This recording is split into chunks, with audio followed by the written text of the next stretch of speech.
요한계시록은요 언제 쓰여진 건지 아시죠? 요한계시록은 사도들이 거의 대부분이 유대교회에서 핍박당하고 심지어는 로마 정부에 의해서 박해를 당하고 있을 때 이제 기독교가 어느 정도 세력으로 어느 정도 그 규모로 로마 제국 안에서 관심을 갖는 그러한 종교로 확산된 상태였습니다. 그때 로마가 본격적인 핍박을 하게 되면서요 많은 사도들이 순교하고 그렇게 될 때 요한계시록은 말 그대로 사도들의 마지막 핍박, 그야말로 이제 사도 시대가 끝나고 속사도 시대가 됩니다. 그러니까 사도들의 제자가 복음 전하는 시대가 오기 바로 직전에 예수님의 제자들의 시대인 사도들의 마지막 시대에 있었던 사건들의 기록입니다. 이 사건 이후에 이제 속사도 시대가 열려요. 속사도 시대는 여러분이 우리가 잘 듣지 못했던 사람들입니다.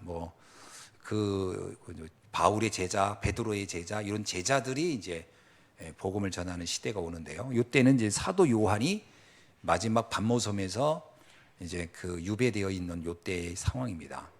이때 굉장히 그 로마는 누가 통치하고 있었냐면요, 우리가 잘 알고 있는 네로 황제가 바로 이때 통치하고 있었을 때입니다. 그러니까 기독교 박해의 시작이 사실 네로 황제로부터 시작된다라고까지는 그 전에도 있었지만 본격적으로 제국이 전체가 기독교를 박해하기 시작한 건 네로 황제 때라고 볼 수 있거든요.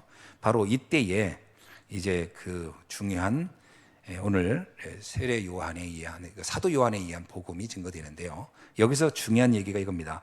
예수 그리스도의 계시. 예수 그리스도의 계시입니다. 예수 그리스도가 말세의 답이 된다는 얘기거든요.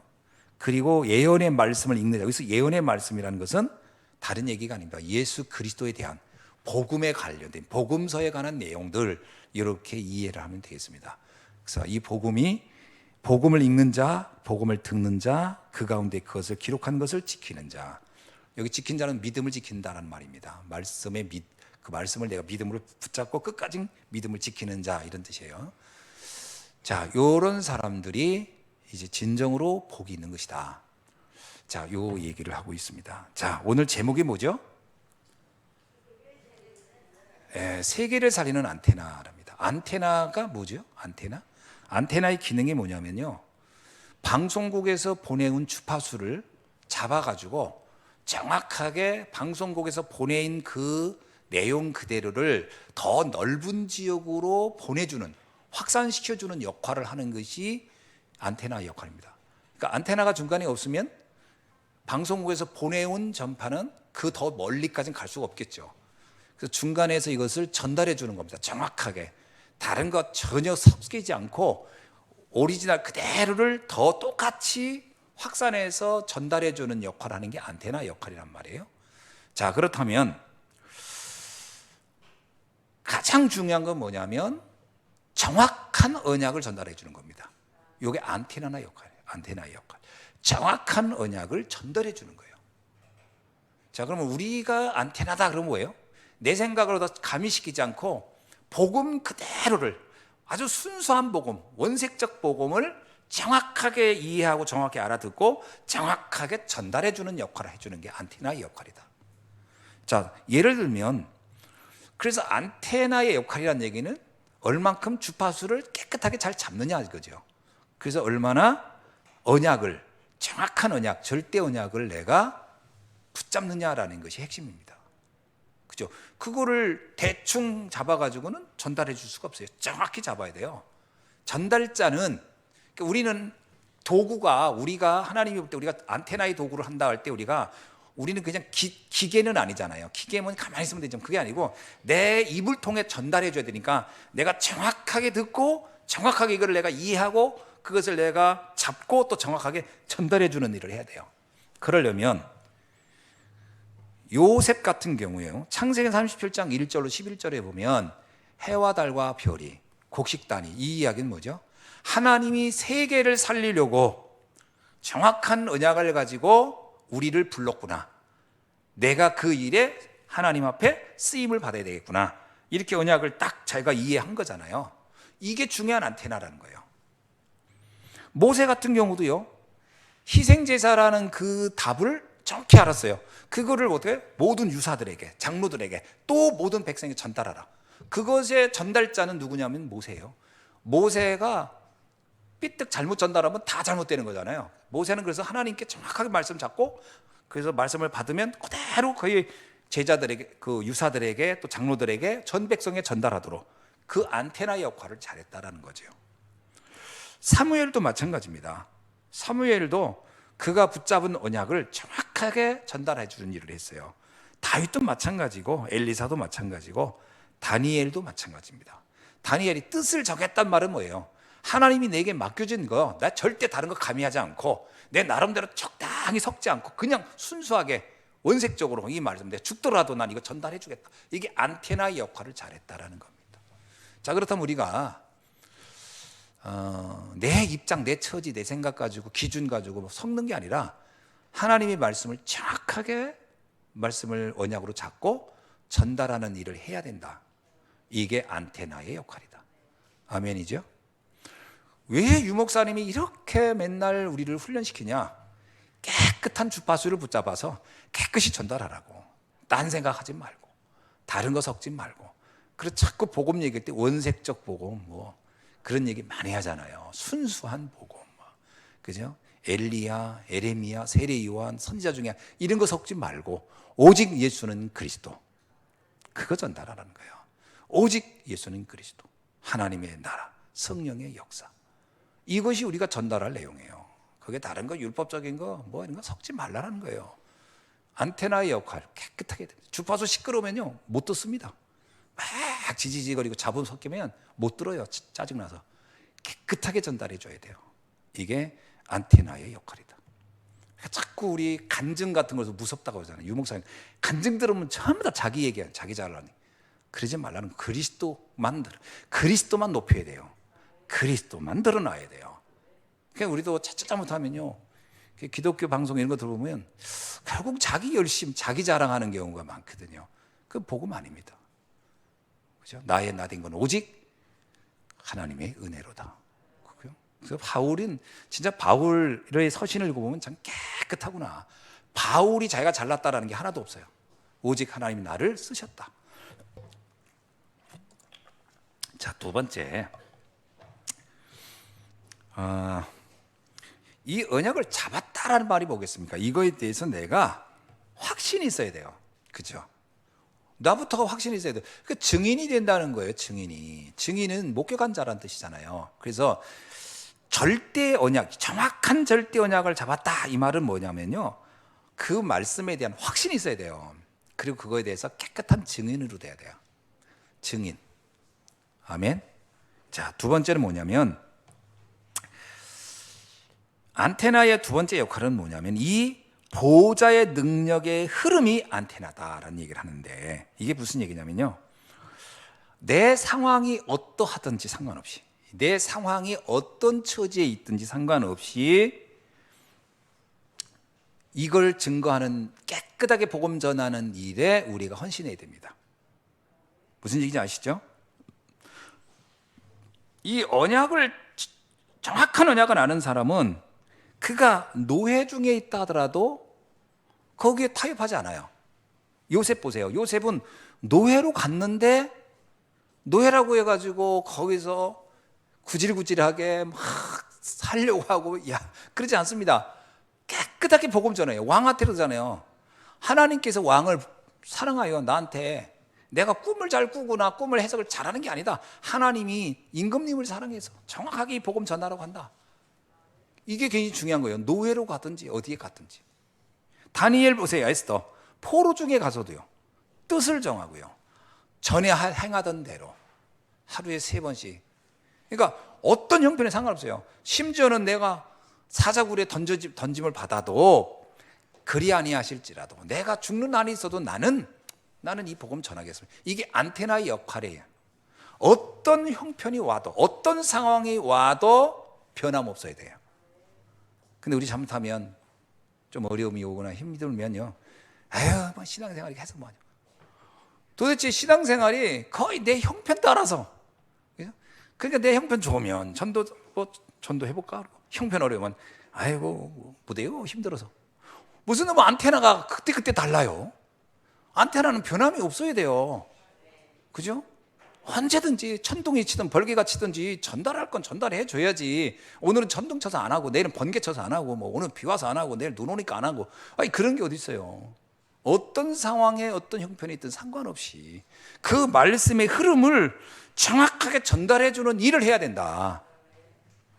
속국 중에 초대교회 성도 보세요. 그렇게 핍박이 와도요. 어떻게 해요? 스데반의 일로 그들이 그렇게 핍박을 당한다. 안디옥에 가서 또 전달합니다. 복음 전해요. 그게 자칫 잘못하면 우리는 이런 생각돼요. 아이고 상황이 돼야 뭘 하죠. 그래도 전도 언제 하냐. 아유 형편돼야 하죠. 그렇지 않습니다. 저는 이번에 참 감사한 게 그래요. 우크라이나 그 사명자들 계속 지금도 토요일 날 전도학교 하거든요. 그분들 그 얘기 하는 거예요. 전쟁은 전쟁이고 우리는 우리 할 일이 있다. 상관없다는 거예요. 우리는 전도해야 된다는 거예요. 여기서 우린 복음 전해야 되고 우리가 하지 않으면 누가 하겠냐라는 거예요. 저는요 그 얘기 들으니까 그게 맞다. 저게 어려운 게 아니고 저게 사실이다. 그렇잖아요. 저는 우리 6.25 전쟁 때도 마찬가지잖아요. 북한에서 침공당해가지고 평양에 있던 많은 기독교인들이 그때 다 내려왔지만 와서 피난 와서 뭐 했어요? 먹을 거 없이 그렇게 어려운 중에도요 예배 드렸습니다. 변함없이 예배 드렸어요. 그들이 교회 지켰고요. 그래서 한국교회가 이렇게 황금기를 맞이하고 시대를 바꾼 거예요. 그때 형편없다고 예배 안 드리고 뭐 어렵다고 뭐하고 그러면 무슨 안테나 역할이 해겠어요. 저는 이게 굉장히 중요하다고 보거든요. 그러니까 우리 코로나 우리는 상관없어야 됩니다. 코로나가 있든지 말든지. 아멘. 우리 할 일은 해야 돼요. 안테나는 이런 환경에 변화되면 안 돼요. 그래야 살릴 수 있는 거예요. 그죠? 누군가는 지금 요즘 뭐 그러잖아요. 이 코로나 때문에 우울증 걸린 사람 더 많다고. 여러 가지로 제약을 많고 뭔가 되는 일도 없고. 그러니까 어쩌면 지금이 더 선명하고 원색적인 복음을 전달해 줘야 할 가장 중요한 시기예요. 이때 우리마저 우리마저 우울해가지고서 있으면 누가 살리겠어요. 우리마저 우울해 있으면. 지금야말로 우리는 지금이 우리가 팔팔 날려야 돼요. 이때를 위하여. 이때를 위하여. 아멘. 에스더가 그러잖아요. 하나님께서 너를 이때를 위하여 왕으로 세운 거 아니냐. 언제요? 위기 때를 위하여. 지금 네가 원색적 복음 전할 때가 이때 아니냐. 그 에스더가 알아들은 거예요. 맞다. 이래서 하나님 나를 이때를 위해. 지금 우리가요 이 코로나 시대에 그래서 하나님이 그동안 우리 훈련시켰구나. 참 감사한 거는 우리가 그래도 훈련 빡시게 해가지고 코로나 터지고 그랬는데도 우리 교회 큰 변함 없이 이렇게 인도받고 있는 거 참 감사한 것 같아요. 제가 친구들 있잖아요. 감리교회 친구들 얘기 들어보면 교인 50% 줄어들어요. 50%. 내가 그렇게 줄었냐 했더니 내가 아는 김대한 친구라고 있거든요. 저기 강원도에. 그냥 나이 드신 분들 많이 돌아가셨고 가뜩이나 젊은 사람도 없는데 코로나 때문에 나이 드신 분들 제법 돌아가시고 보니까 더 줄어가지고 난리도 아니라는 거예요. 그리고 계속 인구는 이제 도시로 가잖아요. 줄어들고 있다는 거지. 근데 과연 그런 시골 교회 저기 강원도에 있는 교회만 주냐? 아닙니다. 대도시 교회들도 엄청 줄었어요. 왜냐? 코로나 오고 그러니까 뭐 교회 다녀서 뭐 해? 다 이런 사람 많거든. 그래도 우리는 훈련을 받아가지고 하나님께서 교회를 이렇게 든든히 지켜설 수 있도록 좀 감사해요. 그래서 그동안 우리 훈련 받은 게 빛이 나는구나. 아멘.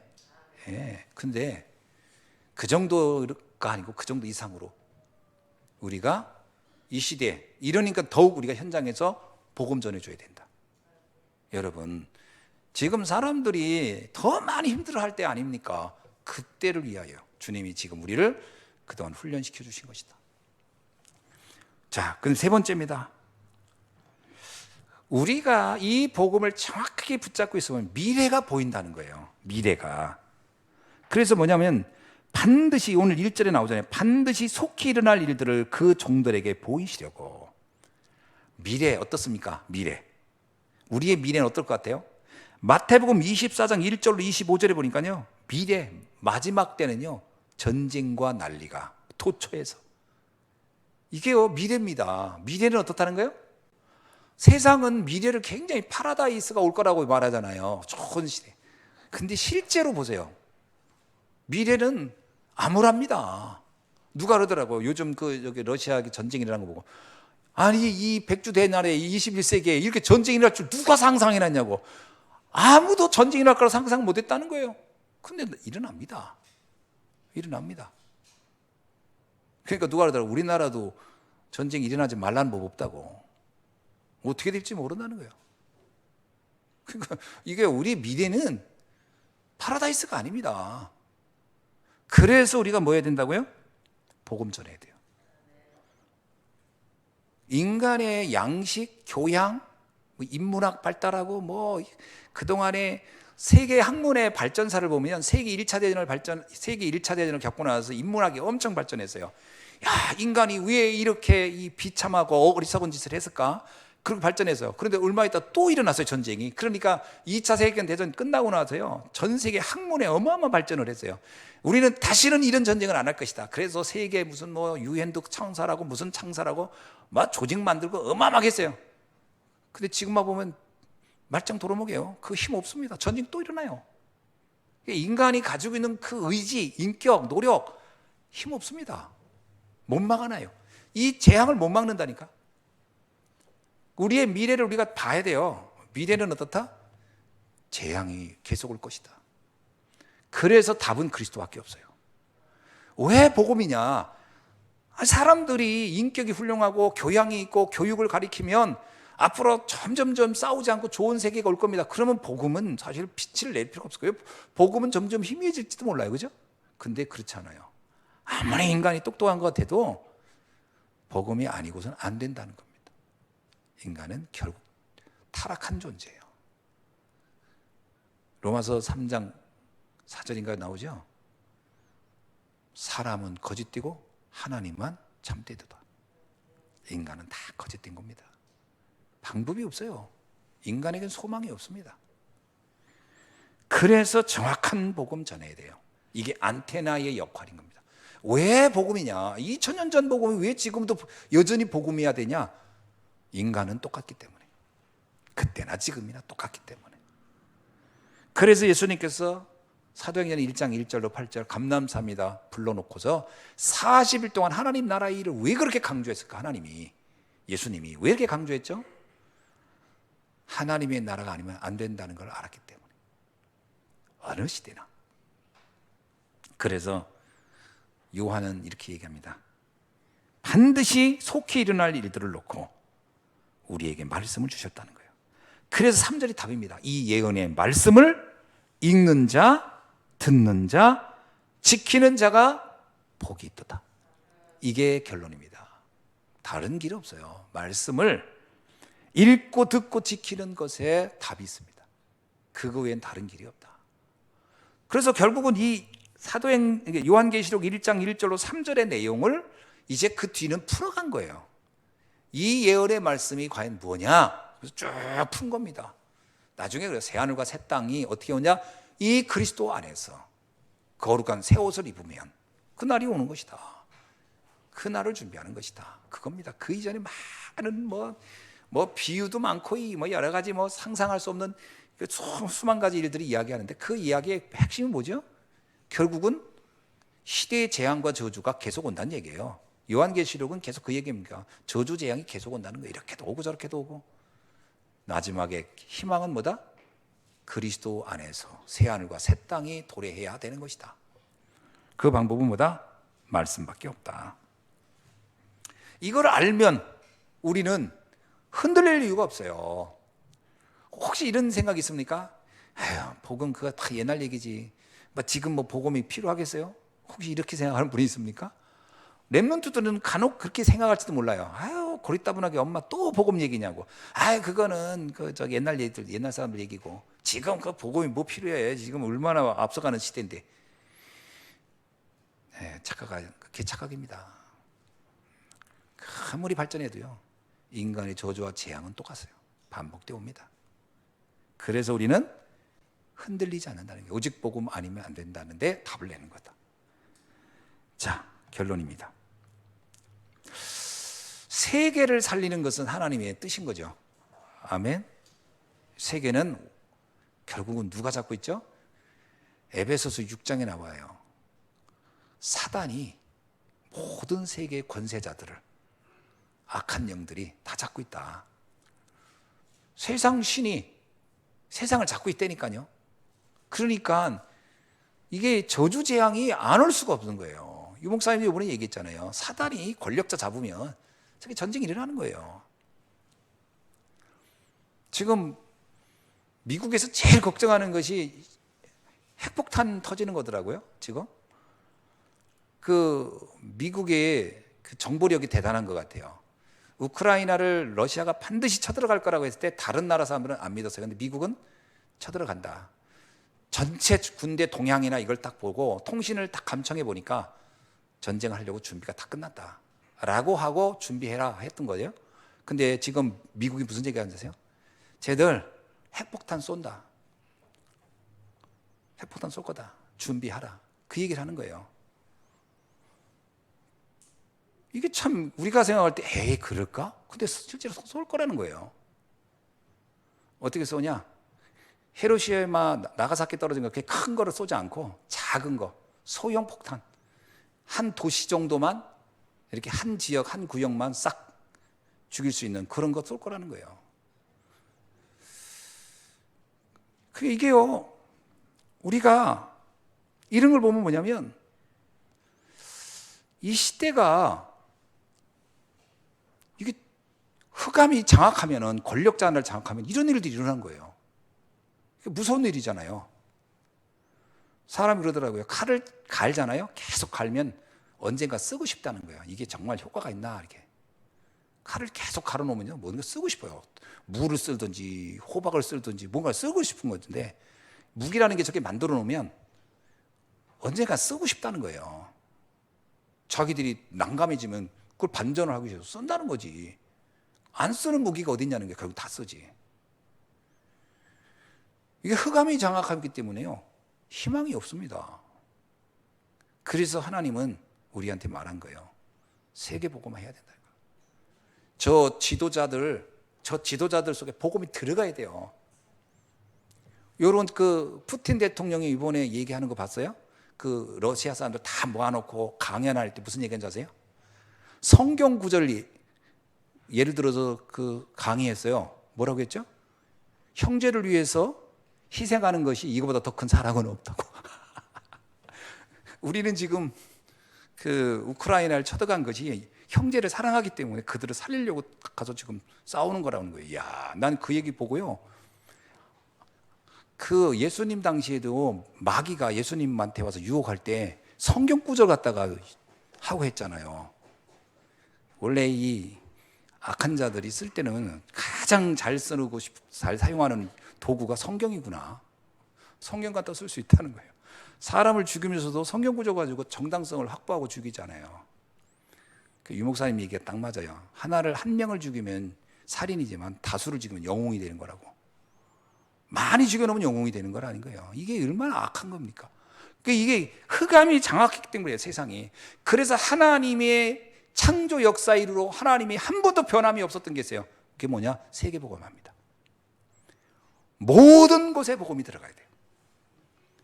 여러분 우리나라 렘넌트들 우리나라에도 왜 렘넌트를 서밋으로 키워야 되냐? 저 모든 정치 분야, 경제 분야, 군사 분야 모든 분야의 렘넌트들이 들어가야 돼요.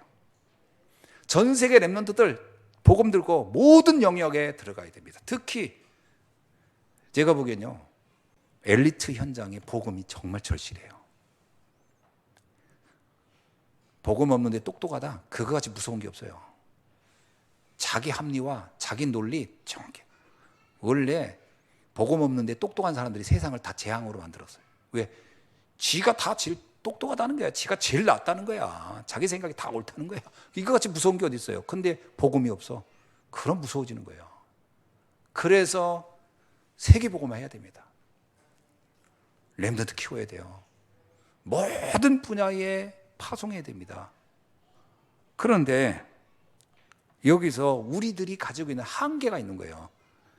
분명히 하나님은 세계복음화가 뜻인데 모든 민족, 모든 족속에 가서 복음 전하라고 하는데 우리들은 관심이 없는 거예요. 그냥 나밖에 모르고 내 가정, 내 자녀 여기에 머물러 있는 거예요. 선교라는 것은 다가올 재앙을 막는 거다, 이런 얘기를 했었어요. 그렇죠? 그게 선교입니다. 다가올 재앙을 막는 거예요. 전 그래서 러시아에 선교하고 있는 우리 선교사님들 너무 중요합니다. 그 러시아 선교사님들이 정말 렘넌트 키워가지고 거기에 있는 최고 엘리트층, 최고 권력층에 그 렘넌트들이 가 있어야 돼요. 그죠? 푸틴 옆에 렘넌트 있었으면 좀 저렇게 안 됐을 것 같아, 나는. 그 푸틴 옆에 누군가 복음 전하는 사람이 있었으면 아마 이렇게 안 됐지 않았을까. 모든 곳에 렘넌트들이 들어가야 돼요. 그게 이거 단순히 내 자녀 하나 똑똑하고 내 자녀 이쁘게 크고 이게 중요한 게 아니라니까요. 누군가가 만약에 내 자녀의 수준을 넘어서서 저 러시아의 저 권력자 안에 복음 들은 렘넌트를 보내야 되겠다고 언약 잡고서 도전하고 했다면 지금 저 전쟁 저렇게 많은 사람 죽지 않았을까. 근데 사람들 그 생각을 못 합니다. 당장 내 앞에 나온 이익만 생각하지 전 세계로 이 복음 전해야 된다는 생각 별로 안 하거든요. 우리도 렘넌트들 청와대 보내야 됩니다. 그죠? 군부 보내야 되고 다 보내야 돼요. 그곳에서 복음 전하는 렘넌트 있어야 돼요. 제자 있어야 돼요. 그래서 수준을 바꿔야 돼요. 나의 수준을 바꿔야 돼요. 내 수준 바꿔야 돼요. 하나님 수준으로. 내 기준 바꿔야 돼요. 하나님의 기준으로. 내 표준 바꿔야 돼요. 하나님의 표준으로. 그거 안 하면 안 됩니다. 우리라도 해야 돼요. 남들 안 해도 우리는 해야 돼요. 이번에 이걸 쭉 보면서 야, 진짜 복음 가진 렘넌트를 전 세계 모든 민족의 지도자로 세우는 것이 시급하구나, 이런 생각을 하게 되는 거 아닙니까? 이거 놓고 우리가 기도해야 됩니다. 아멘.